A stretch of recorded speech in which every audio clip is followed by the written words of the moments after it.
Salam, me voici à l'aéroport de Bruxelles-Zaventem, en direction du Maroc pour 3 semaines, où je compte visiter le palais de la Behia.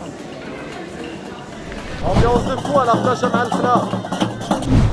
Visiter les gorges du Todra. Admirer les portes de Bab Ben Ali. Admirer les dunes de Merzouga. Passer une superbe journée à la vallée de l'Orica. Ouh, quel programme bien chargé. Mais avant ça, j'ai mon vol qui m'attend pour Marrakech. Mon vol est assuré par la compagnie TuiFly. 3h40 de vol.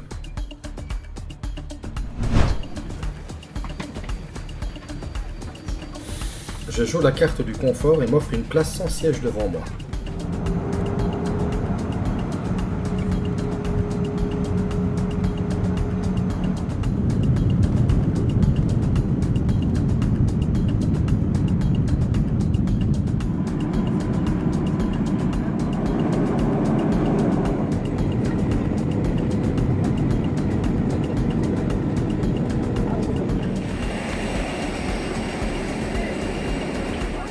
Enfin à Marrakech, les 32 degrés sont les bienvenus.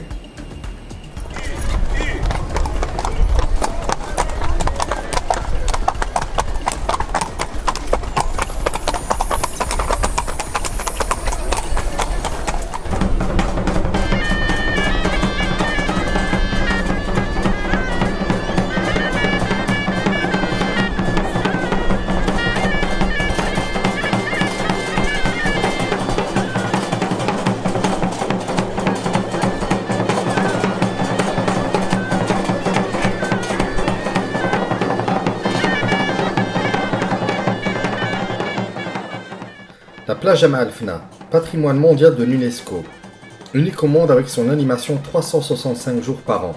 Ses musiciens, charmeurs des serpents, conteurs, vendeurs de jus d'orange, de fruits secs.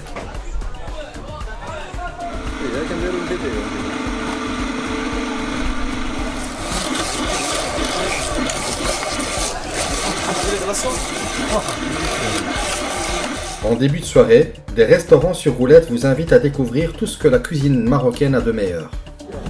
Le poisson, le calamar, le crevette, le sol, le congre, le normal, le sardine. La Médina de Marrakech, également classée patrimoine mondial de l'UNESCO, est très vaste, avec ses innombrables boutiques et artisans marocains. De quoi satisfaire tout le monde, quel que soit votre budget.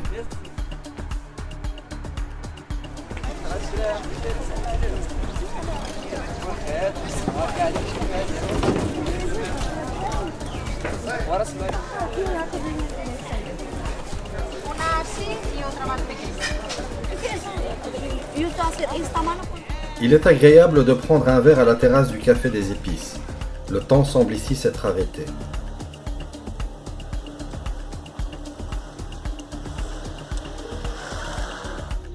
La Médina regorge de vendeurs, de hendiya, figues de Barbarie, de vendeurs de fruits secs.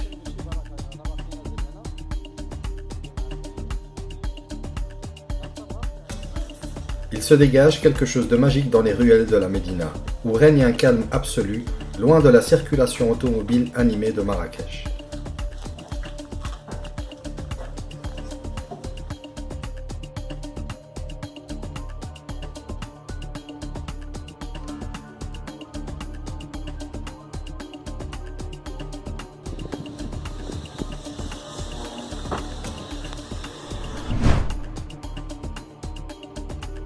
La Ménara est un vaste jardin planté d'oliviers. Elle a été aménagée sous la dynastie des Almohades. Le bassin d'eau est alimenté grâce à un système hydraulique vieux de plus de 700 ans qui achemine l'eau depuis les montagnes situées à 30 km de la ville.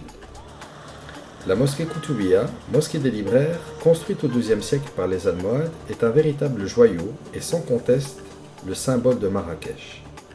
La mosquée peut accueillir jusqu'à 20 000 fidèles. Le minaret, haut de 77 mètres, est de section carrée. Il est surmonté de 3 boules de cuivre dorées qui symboliseraient les 3 mosquées de l'islam, la Mecque, Médine et Quds. À l'origine, je souhaitais visiter la madrasa, école coranique Ben Youssef.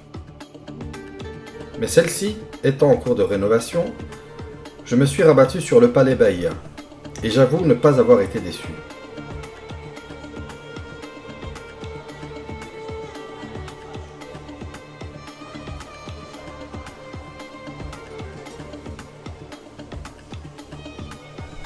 Ce palais, du 19e siècle, de 8 hectares, est un véritable chef-d'œuvre de l'architecture marocaine.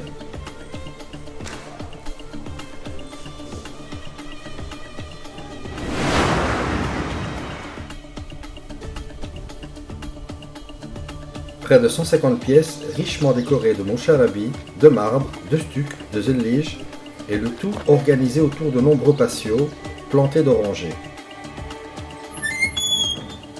Un vrai coup de cœur.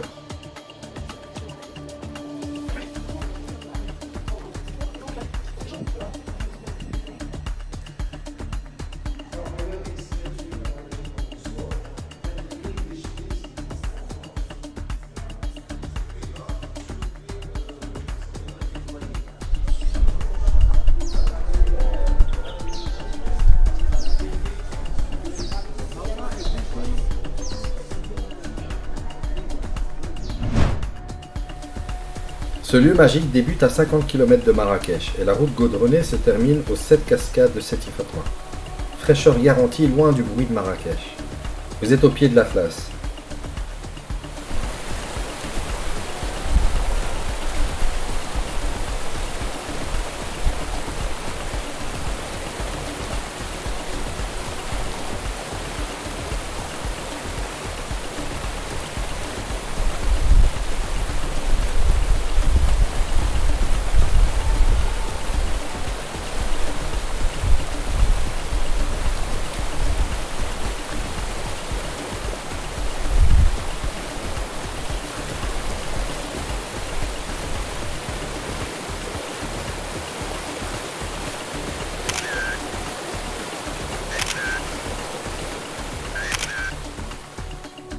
Possibilité ici de se restaurer de délicieux tagines les pieds dans l'eau.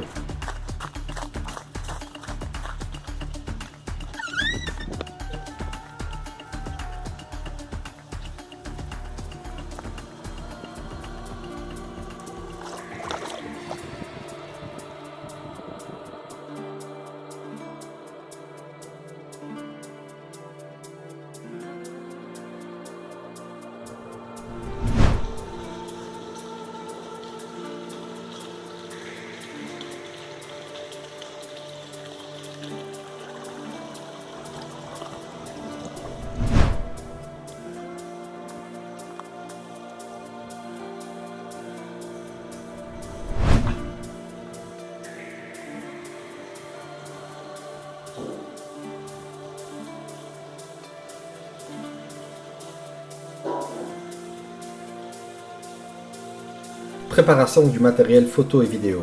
Lumix G80, filtre ND variable, gimbal Xeon Crenen, caméra Sony Action 4K,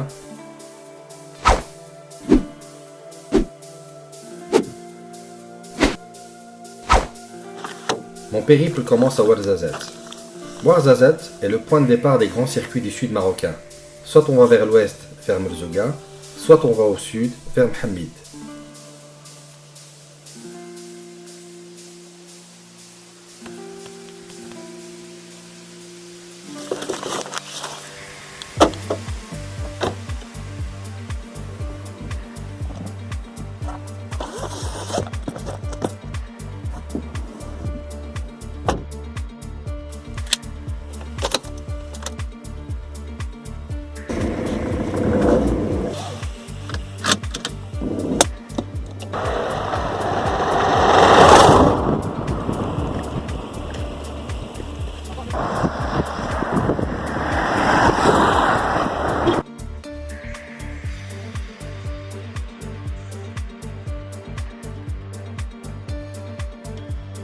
Puisqu'on est dans la ville du cinéma et des effets spéciaux, essayons à notre tour de faire quelque chose d'original.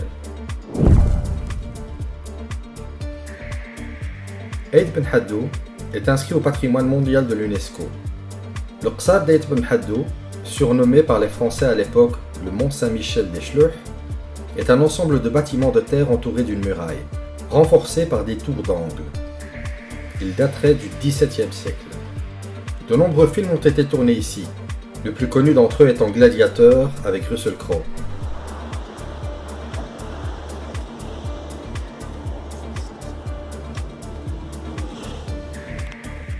Les studios Atlas sont des studios cinématographiques situés à l'entrée de la ville de Ouarzazate en provenance de Marrakech. Le paysage grandiose de Ouarzazate a attiré les plus grands cinématographes du monde.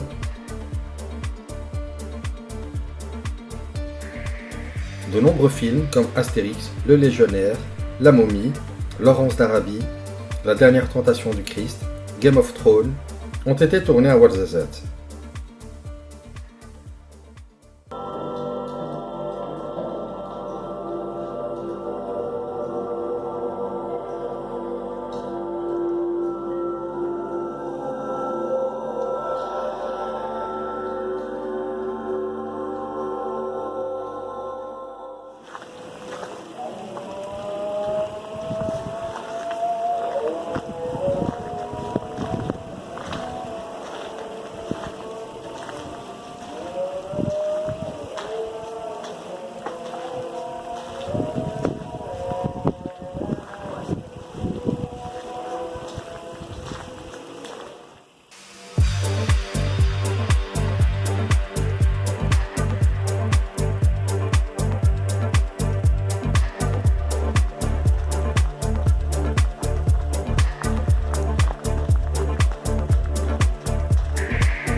On peut visiter les studios et y découvrir les maquettes et les décors de films dont la majestueuse cité qui a servi au film Kingdom of Heaven, qui relate la prise de Jérusalem par Salah ad-Din.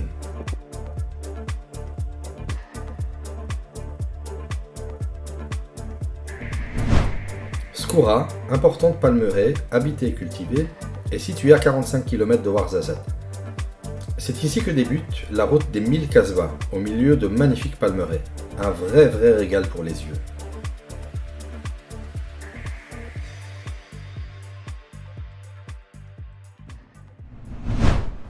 Bolman d'Adès est situé à 116 km de Ouarzazate, au bord d'un plateau désertique à plus de 1500 mètres d'altitude.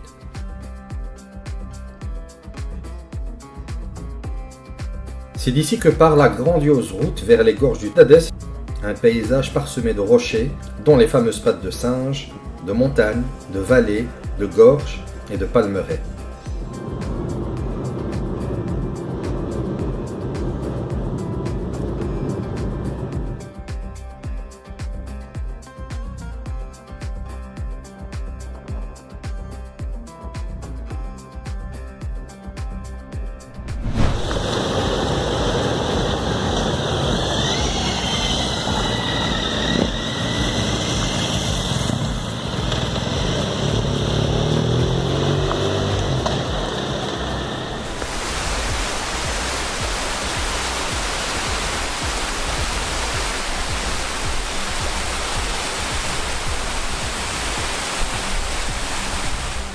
Comment ne pas être ébahi devant les gorges du Todra? Situé dans le Haut Atlas, ce paysage à couper le souffle présente un passage entre deux parois vertigineuses de près de 300 mètres de haut. Ce passage côtoie une rivière, l'Oued Todra.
Les dunes de Morzouga s'ouvrent sur l'Erg Chebi, une immense étendue de dunes de sable. Le paysage est grandiose. Les possibilités de logement sur place sont aujourd'hui les plus confortables.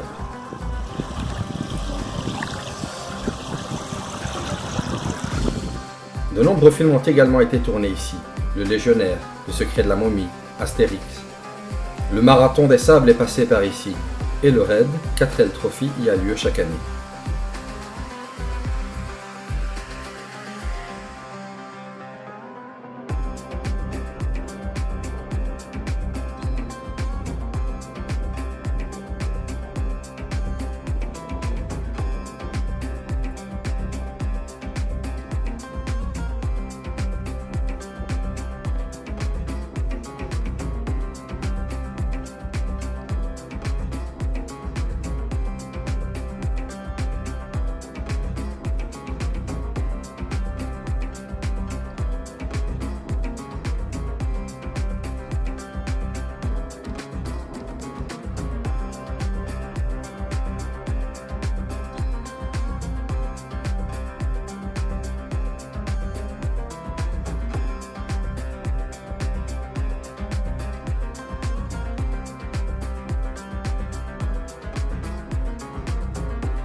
J'ai depuis longtemps voulu découvrir les rochers de Bab Ali, mais la route pour y accéder étant une piste caillouteuse, il ne m'était pas possible de m'y rendre.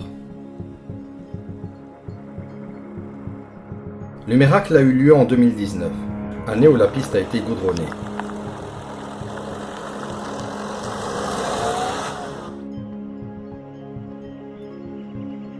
Je n'allais donc pas rater l'occasion de concrétiser ce rêve. Et j'avoue que, arrivé sur place, l'émotion était au rendez-vous tellement le cadre est gigantesque.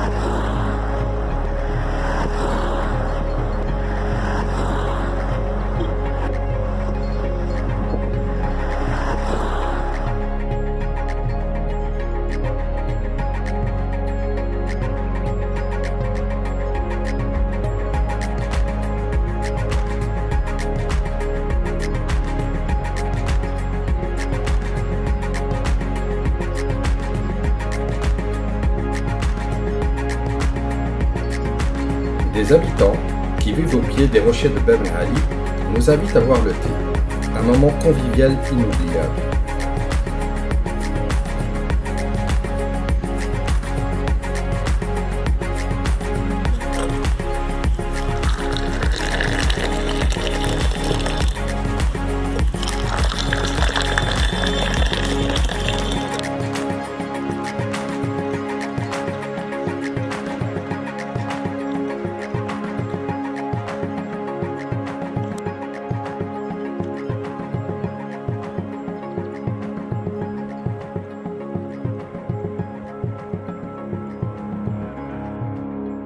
Je vous invite à découvrir ces paysages majestueux. Les régions du Sud, encore loin du tourisme de masse, regorgent de sites exceptionnels. Je vous invite à y aller. Pour ma part, je compte y aller jusqu'à la fin de mes jours.